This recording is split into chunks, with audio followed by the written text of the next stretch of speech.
Vaya nebi tınay rind bizon, destur bidmişven verguun, matver onen yevsuvand, heyveyni Yusuf Kenani. Yaşı Yakub kerd yev nimaj, verg umey dormalat bi gaj, vaya nebi dehey vaj, heyveyni Yusuf Kenani. Yakub vaşma Yusuf verdu, yenva vallahi mani verdu, seker çiker larun kerdu, heyveyni Yusuf Kenani. Ve ma vergi ma cenavri, vallahi ma nişken şima beri, vallahi ma tıra duri, heyveyni Yusuf Kenani. Yeşi Yakub mezerre, ye Rabbi khur kerd yev gerre, der bermay her rev kerre, heyveyni Yusuf Kenani.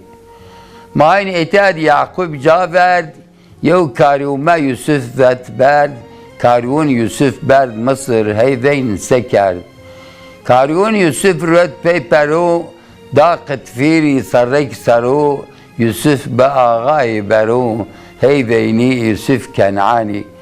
Qıtfir Mısır yev veziru, ve zat yev aklu ve yev miru, qıciye çini ve nemiru. Ve nemiru qıciye çini, Züleykhara vaya cini, mar yev evlad tepiyeş eni, heyveyni Yusuf Kenani. Ina dünya çark feleka, Züleyha yev çav beleka, tivuni khay hürmeleka, heyveyni Yusuf Kenani. Ya yev roj xo xemilna, ümey zerre berqafilna, bu ya veşid xurremilna, heyveyni Yusuf Kenani.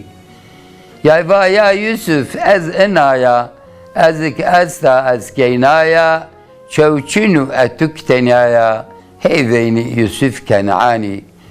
Yusuf ve ma tuktenani, humay estu bya imani, çim hain ra mera mevni, heyveyni Yusuf Kenani. Yayva tuşari Kenani, tukhor turrind civani, ta hasret keyn mera bevni, heyveyni Yusuf Kenani. Yusuf ve az peygambera, az kayşımar rahbera, pey khutada tera kew tera, heyveyni Yusuf Kenani.